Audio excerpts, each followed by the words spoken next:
getting bigger.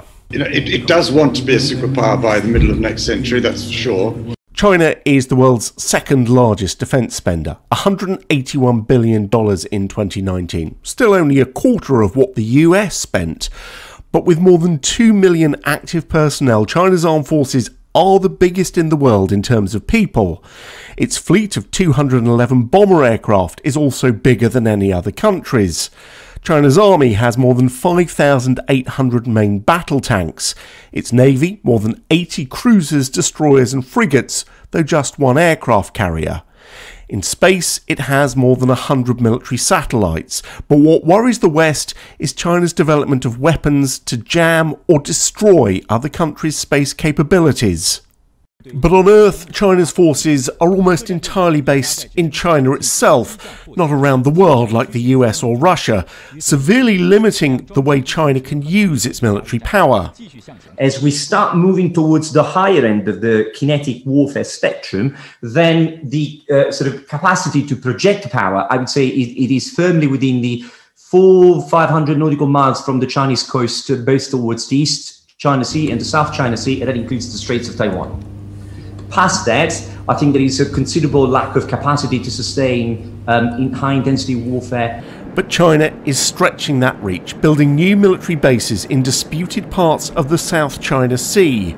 Just to give an idea, the longer landing airstrips in the outposts in the South China Sea, in these factories, they are roughly within the size of Heathrow Airport's main landing strip. So we're talking about a considerable sort of space there. These bases are being constructed in waters largely accepted as international, despite China's sovereignty claims. China has been routinely shadowing international ships, civil and military, passing through the sea for years. It's remained peaceful so far, but... And we're just seeing an increasing sort of aggressive stance, increasing nationalism, propaganda about it. And that I think makes the risk of an incident, a collision between ships, or like the 2001 where two aircraft collided, just a little bit more likely. And because of that nationalism, a little bit more difficult perhaps to de-escalate. Britain's aircraft carrier HMS Queen Elizabeth is widely expected to go to the region on her first operational deployment this year as part of a carrier strike group with both British and American escorts. It's likely to raise protests from China, but could it also bring deliberate action? At the moment, I think America is powerful enough to do it and China is not willing to stop it.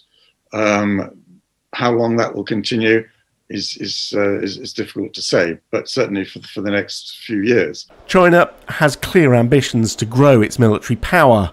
What the West is still unsure of is how it intends to use it. James Hurst, Forces News. If you enjoyed watching this video, don't forget to like and subscribe to our channel.